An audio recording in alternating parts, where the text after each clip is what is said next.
It's time to strap in for another edition of the CarsGuide Podcast, the show that takes you beyond the test drive.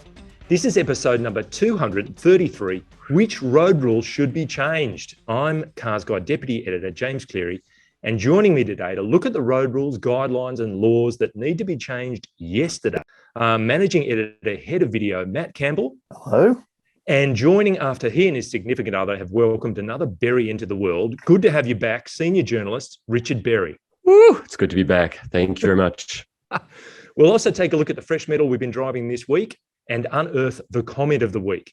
YouTubers, you can jump ahead to each section of the show via the time codes in the notes or chapter markers in the timeline. And big announcement, a new CarsGuide podcast era begins next Friday with the move to live streaming on YouTube. Join us at 2 p.m, that's 1400 hours, Australian Eastern Standard Time, where you can jump in to comment and be part of the show in real time. Yeah. Something to look forward to. We're all excited, but now let's get into this week's show. We should really want to do that. It's a bit scary, isn't it? Yeah, I think we really do want to do that. What about swearing? We fully intend to do that. We're a bit worried about it. What's more? So, forgive us. The subject du jour is road rules that need to change. Now, Matt, you put out 4 road rules and asked people to vote on a YouTube survey to get things started. And that was higher speed limits, mobile phone use while you're driving, U-turn at traffic lights, turn left on red. Now, some of those things are actually legal in some other Australian states. We've got close to 2,500 responses. Tell us about how that came out. And then you asked for other and comments, and that might drive the rest of our conversation. Yeah, look, the idea is that we have a vibrant YouTube community. And if you're not part of it, please do subscribe so you can be a part of it and have your say in these sorts of polls, because on our community tab, we often ask you what you think about things that we're thinking about. So, and they drive discussion and topics that we do in the podcast and even news stories as well. So do keep an eye out. This one was just a simple one that, James, I think you and I were just discussing. We just said, well, that's a stupid road rule. And then, all right, let's see what people think. And resoundingly, higher speed limits is the one that people want most. 63% of respondents voted that they want higher speed limits.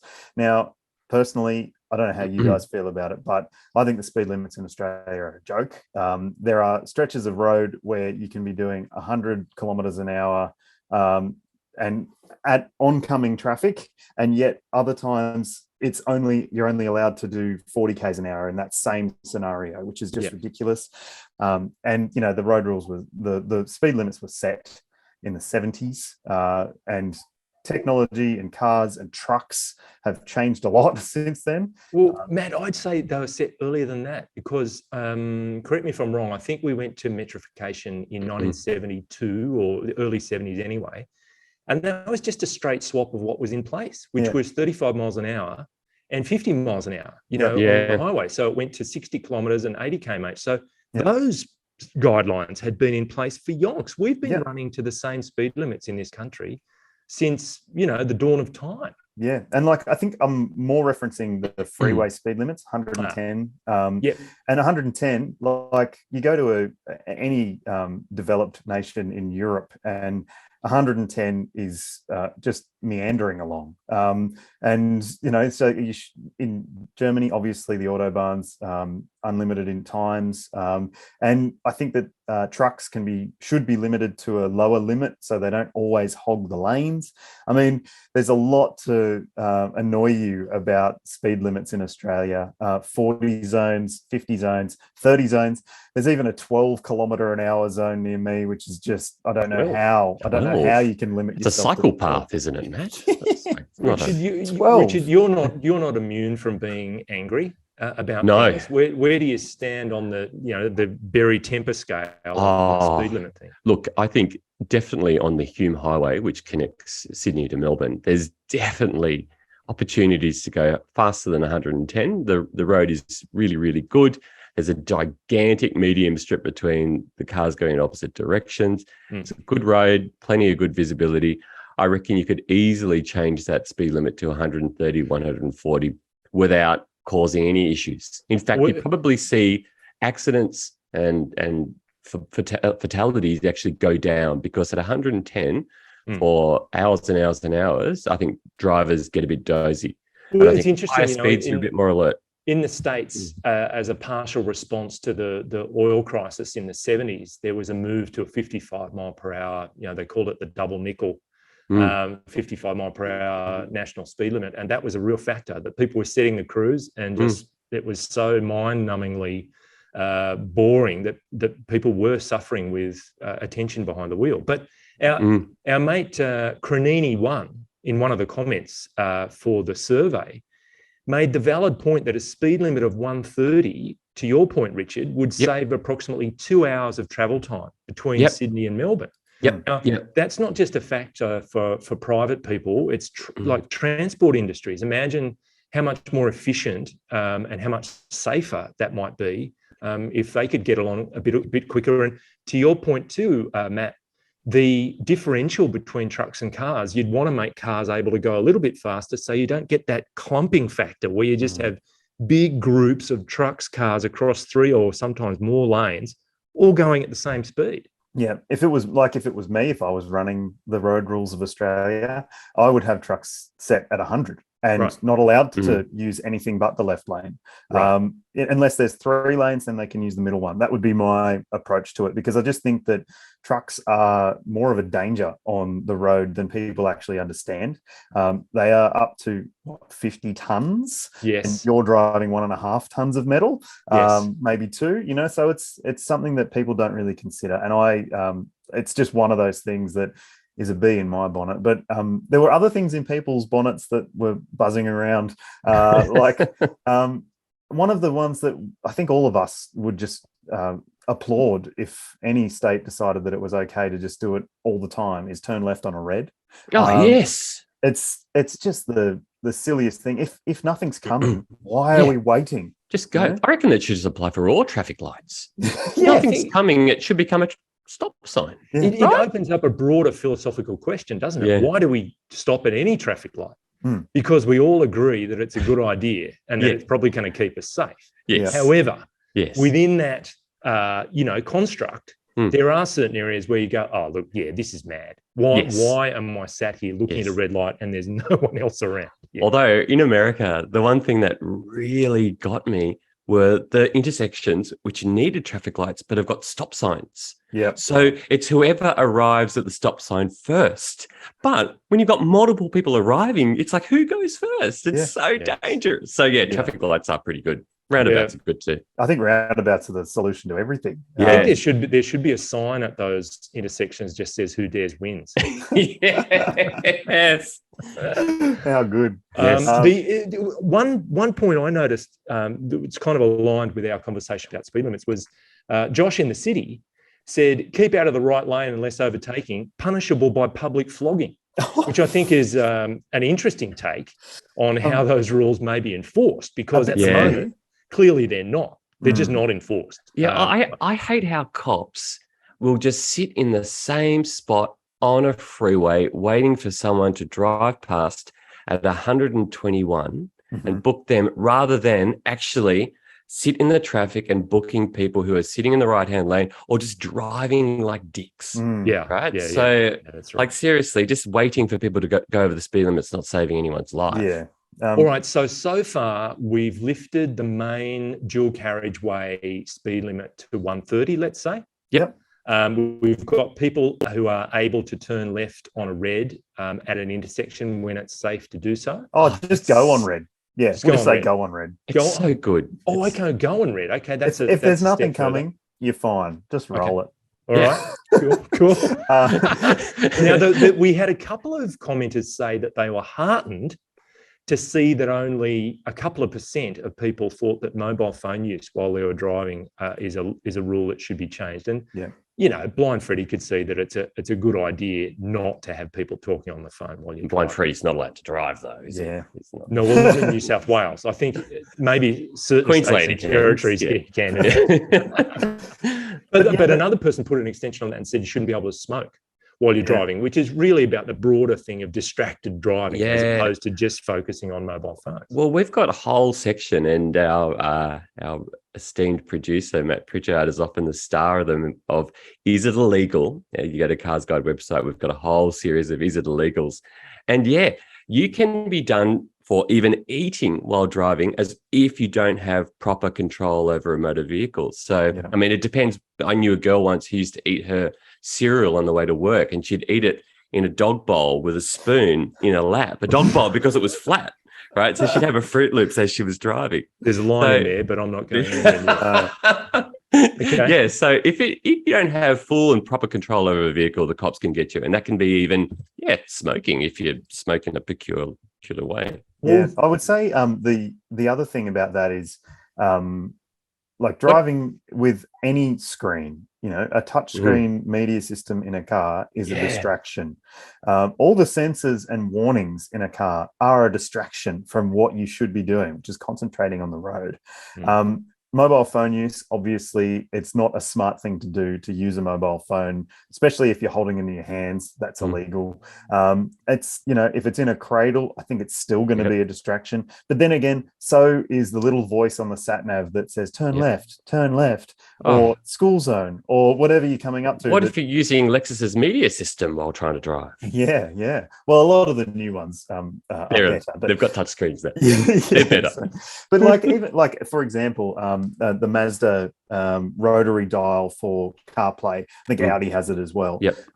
It is so frustrating to be trying to get to where you want to on CarPlay, because CarPlay is supposed to be a mirror of your phone. Yep. So you're supposed to be able to just touch it and get where you want to go. But this is the thing. We're not allowed to have our phone in our hand, but we can look at these enormous screens and air conditioning controls and everything. And Tesla, everything in Tesla is on the screen. Yeah, great. Windscreen wipers. Will screens in cars become illegal? Great point. Great point. Well, I don't think the world would be worse off if they did.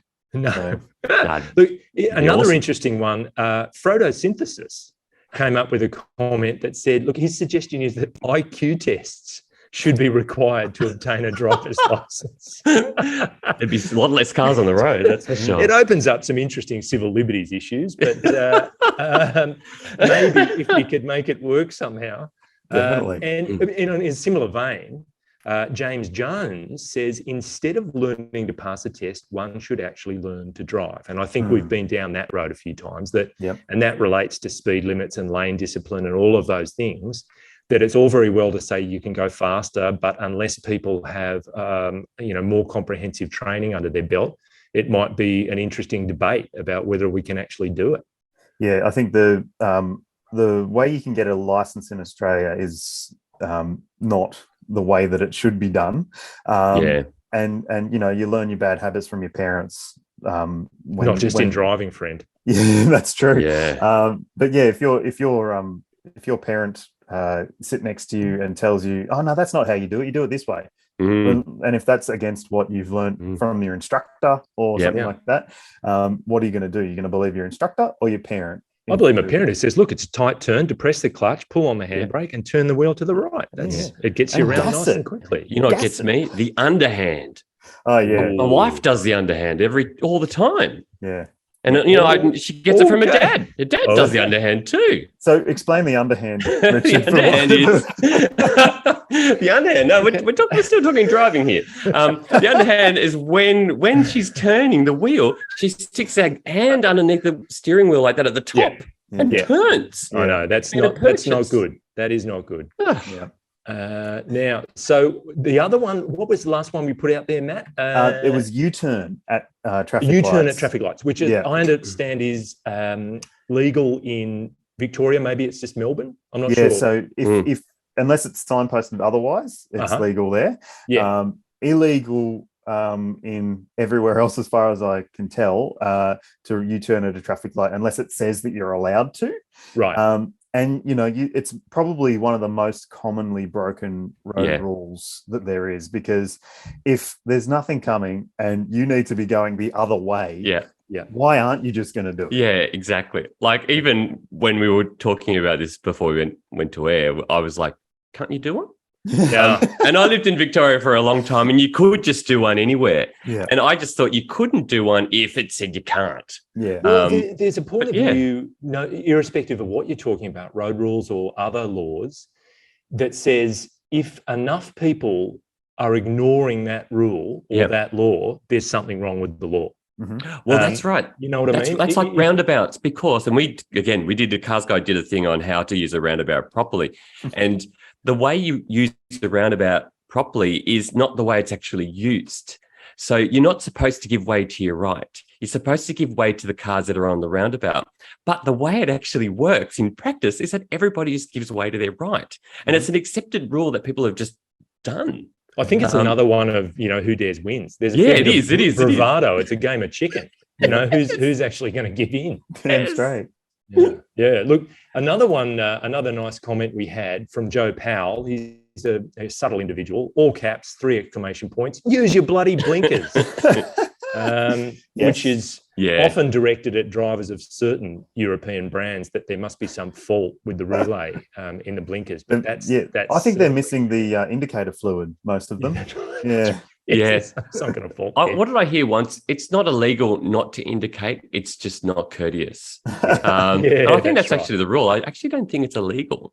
Yeah. To look into that one. But before we completely leave the speed limit thing behind, one of our commenters, he's here somewhere. Sorry. On licenses, first of all, Nick Fisher says retest everyone every 10 years. Yep. Which I think is a really maybe 5. It's a good one, because honestly, what are you, a bit under 17 when you get your driver's license? You're 16 and some months. And then retesting begins when you're, I don't know, is it 70? More? Yes, I think it's 75. 75? Yeah. There's decades of driving with no check on how you're going. And look, I've been driving for 20 years, and I think that I could do with relearning the rules.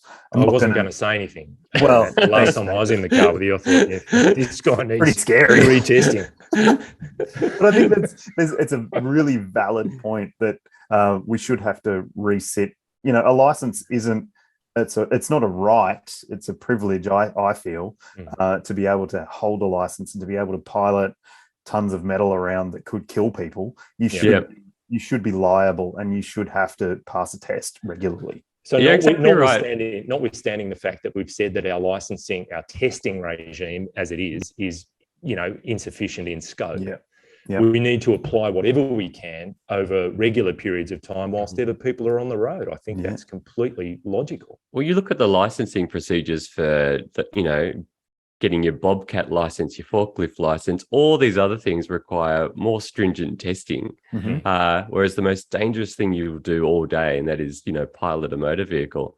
Your parents can teach you how to do it. You get a couple of lessons, you log it in your logbook and go for your L's, and you pass that and you get your P's, and you've got your license. I learned to get my D9 license thanks to my father. It's not an official license. It's just on a piece of cereal packet.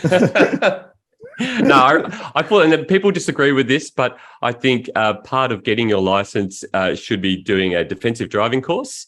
And you should do the stage 1 and the stage 2. You should lose control of your motor vehicle within a controlled setting. Yes, that means going to a skid pan. Yes, that means, doing brake tests, all sorts of different maneuvers that you don't want to be doing for the first time out on the road. I'm all for it. And the contrary position to that, and it's one held by a lot of, bureaucrats and people in positions of power, is that just emboldens people to drive faster, to take more risks. You're compensating less because you believe you have these superhuman skills. And that is a pervasive and common point of view. And they're absolutely wrong. I've done a heap of these defensive driving courses, and it's made no difference. It's made no difference at all. But I tell you what, it's made a massive difference to the kid in the skyline who arrives, who's been sent there by his parents, and he doesn't think he needs to be there. And he's the one that's shaking because he didn't realize how long it takes us to stop his R33 and then getting out of control. And he's the one that leaves the day going, oh my God, that was amazing. Right. Yes. And he's not emboldened. He just suddenly realizes how dangerous his motor vehicle is. And now he's got the ability to control it. So should there then be like compulsory track days for P-platers? So they have to go out and drive like a dick. Get it out of your system. I stopped driving like a lunatic when I started driving on racetracks. That is so true. That is so true. You need a pressure release valve of some kind. If you're that way inclined, you need to somehow, release the pressure cooker valve from time to time. Oh, of course, JC and Matt, nothing humbles you more than being on a racetrack where suddenly it's not about beating other people. It's just about beating yourself. Isn't it? It's scary. No, it's Richard, for me, it's terrifying. Richard, here's one that's right up your alley. Victor Liu, cyclists not riding on roads. No, they shouldn't be on the roads. It's not a motor vehicle. Oh my God. So, okay. Seriously. And the whole lane thing, get off. I was going to swear then, but get off the road. Get off the road. Wow. Get a car. And look at you. You can afford a car. It's not like you're cycling because, you've got your child and your baby and your monkey sitting on the bike and you're going to work. They're all heavily sponsored. You're all barristers and QCs. You can afford. You've got a BMW at home. Drive it. All right. Look, before we leave this subject full stop, I thought another interesting point, just circling back to speed limits. We had comments saying that our urban speed limits might be too high, while our highway limits are too low. And I think that's fair. And I remember an expert, I can't for the life of me recall his name, but he was from Mercedes-Benz. And he came out and kind of did an audit of major cities in Australia. And that was a bit of a PR event as well. But that was his takeout. Wow, some of your urban speed limits are way too high. You've got roads that are set at 70 that probably shouldn't be, but your highway speed limits are way too low. You could definitely, the quality of the roads, the quality of the cars, etc., definitely go higher. So I think that's a good kind of moderating thought that there needs to be some give and take in this area. What's happening in Germany right now, in Cologne, is Ford is using the e-Transit, so the electric version of their Ford Transit van, to trial a new technology, which is geofencing of speed limits, so that when you drive into a school area and the school zone is 40 kilometers an hour, it will actually automatically slow your car down to 40 kilometers an hour. Big brother.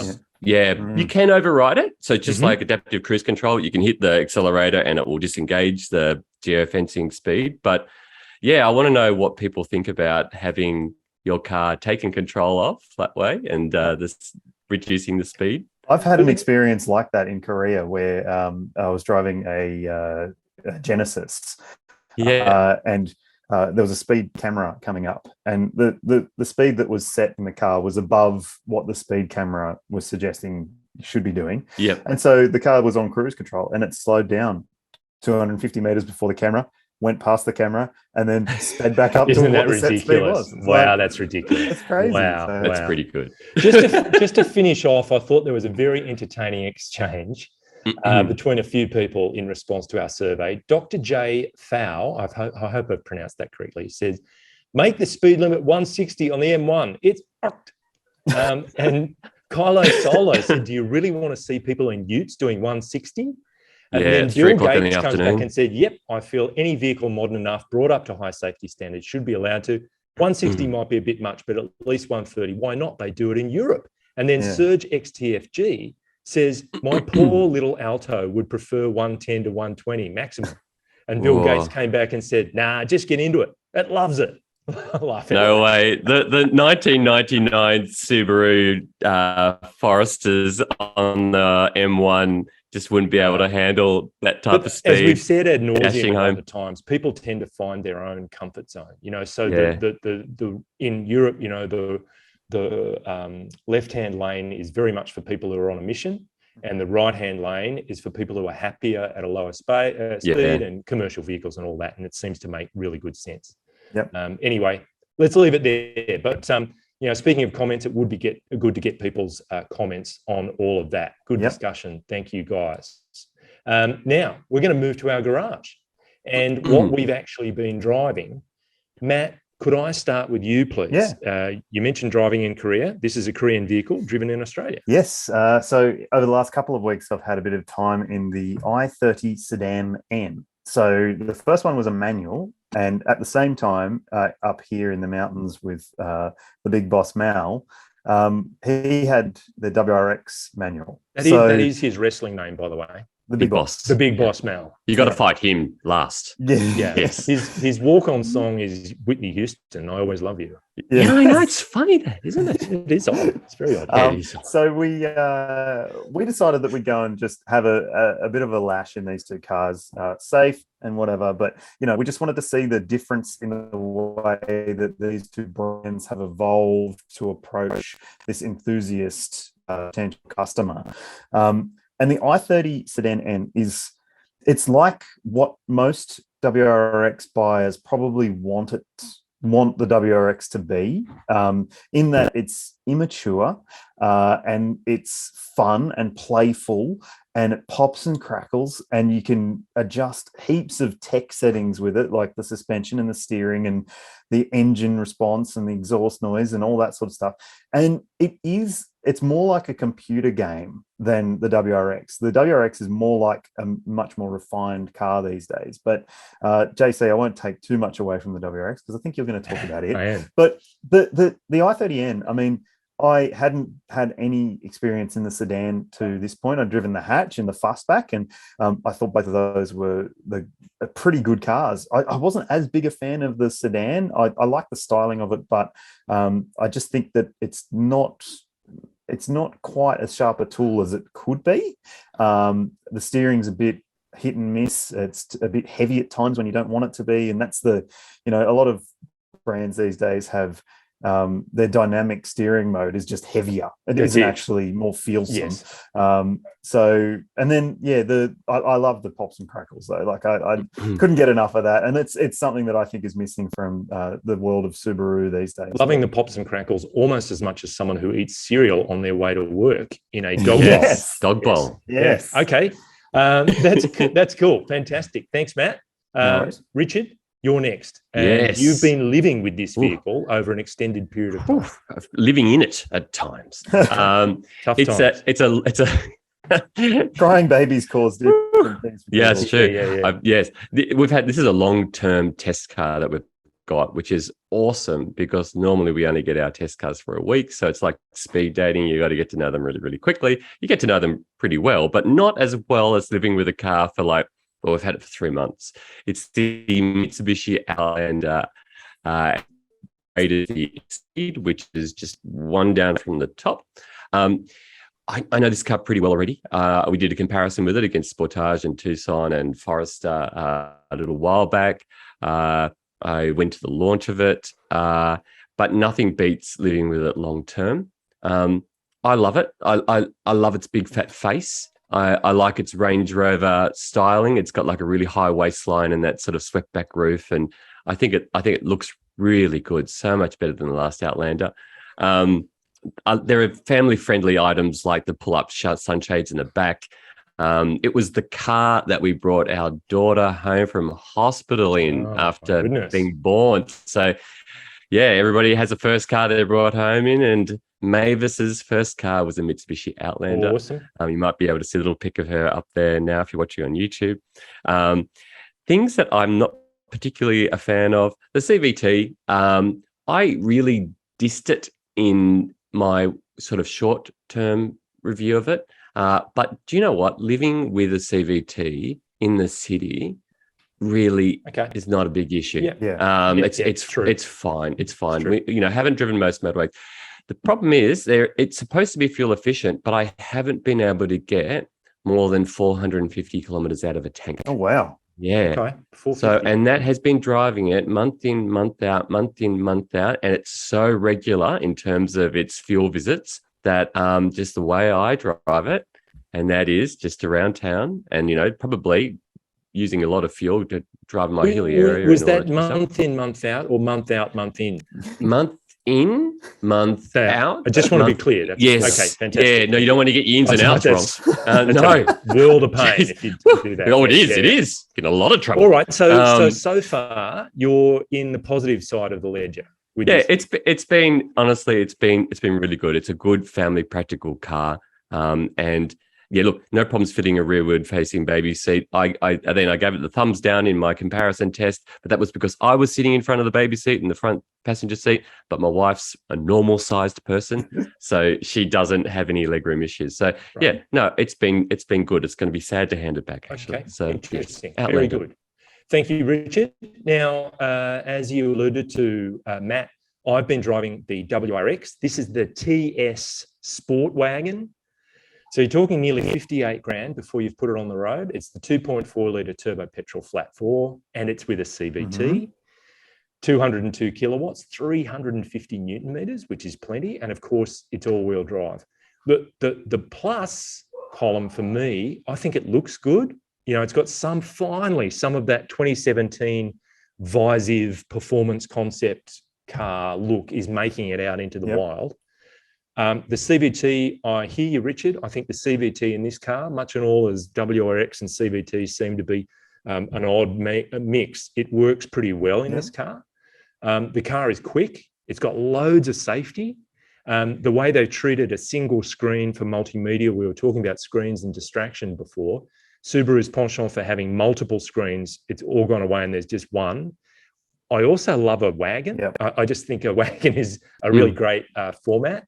And it's got a CD player. How many cars in the market still have a CD player? Subaru is hanging on hard. I think Lexus may be the only one. Anyway, on the minus column, for me, it's too sophisticated and grown up for a Rex. It's 2.1 tons and it's more than 4.7 meters. Wow. It just doesn't feel Rexy enough. You want that non-linear kind of throttle response where you get the big whoosh of power and all that stuff that are the key attributes of a WRX. To me, it felt like just another car. And you don't get that even in the manual. It's much more linear in the manual, in the sedan as well. So it has, like I said, it's sort of grown up. It's a much more mature car than it ever has been. I had this written down. I was listening to your words, Matt. Too sophisticated and grown up. The other thing I found was the distraction warning. It wants to tell you all the time what you're not doing. Yeah. So put your eyes back on the road. What? Yes. And it always can turn it off. You can. Speaking of which, so annoying. The stop start. You've got to go to a screen to turn the stop start off every time. It defaults to stop start. I don't know whether you can permanently do that, but that was a little annoyance just for me. So I was really surprised by the WRX at how non-Rexy it is. Yeah. Can I also add one annoyance with the screen that I had with the car when I drove it? Was that you have to press the screen like 3 times to get to turn on the recirc air conditioning. And I live near the M4 motorway in Sydney, so you know you might want a mix of fresh air and recirc, and it's distracting. There's no hard button for it, so that's a miss for me. There we go. Another distraction. Yet another distraction. The deep cuts here. Subaru are losing, I reckon something's going on there because they've canned the STI. So, and if they're watering down the regular Rex. Well, it was odd because this car it had STI embossed into the headrests. And then I think there's an STI badge somewhere on the car. So they're still trying to have their cake and eat it too with the STI thing. The story is that STI will be seen across more variants of the range. It won't just be a WRX thing anymore. So the STI badge will become like N line, I presume, for Hyundai or GT line for Kia. So you might see STI spec versions of different cars as they come out. Which is code for we're diluting the strength of that sub-brand and we're getting a bit greedy and we want to, use it to sell other cars. Who knows? That they've only said that this generation of WRX won't have an STI. They haven't said that the next gen won't. Right. And you would presume that the next one will be fully electric. So STI could stand for something different in the future, I think. Okay, very good. Okay, thank you for all that. That's our garage. The door is closed on the CarsGuide garage. And we're moving to feedback. This is a comment of the week, and it's on top of the shipping container at the front of the forecourt. There's balloons, bunting, wavy man, all that. So Greg Burville just says, just a minor niggle for Dave. So Dave Morley was in our podcast last week and says, quick to mention the poor safety standards for the Toyota 76, yet failed to mention the poor levels of safety equipment on the VW Amarok, which was another vehicle he was talking about. VW is much more likely to be found on the school run than a 76, and that's fair enough. And you know, Big Boss Mal came in and commented in response, funnily enough, and said, fair point, Greg. Be assured Dave marked the W580X, which is this high-performance off-road focused version of the Amarok, appropriately for safety in his review, far from good enough in a modern ute, let alone an 80K one. Cheers, Mal. And of course, we know that the Amarok, as it stands, is not long for this world. The new one twinned with the Ranger is going to be here any minute. So I imagine those shortcomings, in fact, we know that those shortcomings will be taken care of. You bet. But a fair point. Yep. And look, with that, we've reached the finish line. So I want to say thank you, Richard. Thank you. And thank you, Matt. And thanks for having me. And thanks to our digital overlord, part-time eater and minion wrangler, Mr. Pritchard, for his podcasting prowess. He's heading to another Pritchard family gathering in the wilds of northwest Tasmania for the next few weeks, and we'll look forward to the gruesome stories when he's back on deck. But today, he's wearing a T-shirt he'll be in on the first day in Tassie, which is saying, you don't need to say it, we all know I'm the favourite. Potato sack pants and Tuckosaurus socks. Jump into the conversation. Cars Guide's on Facebook and Instagram, or email us at comments@carsguide.com.au. Listeners, please take a moment to rate and review the show. 5 is the preferred number of stars. And viewers, if you're watching on YouTube, make sure to subscribe to the Cars Guide channel so you can stay on top of all our latest content. And don't forget to join us 2 p.m. live Australian Eastern Standard Time for our first live stream show. Are we sure we want to do this? I think we're locked in. I think we're on the final approach. We should also say that the audio version will still exist, and you'll still be able to watch it even if you aren't there for the live stream. Precisely. Good on the channel. Great point. It'll go up and be there for any time anyone wants to watch it after the live. Live. But look, before we go, a physicist, an engineer, and a programmer were in a car driving over a steep alpine pass when the brakes failed, just went out. The car was getting faster and faster. They're struggling to get around the corners, and once or twice, only the rickety Armco saved them from crashing down the side of the mountain. They were all sure they were going to die when suddenly an escape ramp. They pull into it and soon come safely to a halt. They've all caught their breath. The dust settled. The physicist says, we need to model the friction in the brake pads and the resultant temperature rise, see if we can work out why they failed. The engineer says, well, actually, I think I've got a few spanners in the back. I'll take a look and see if I can work out what's wrong. And the programmer says, why don't we get going again and see if it's reproducible?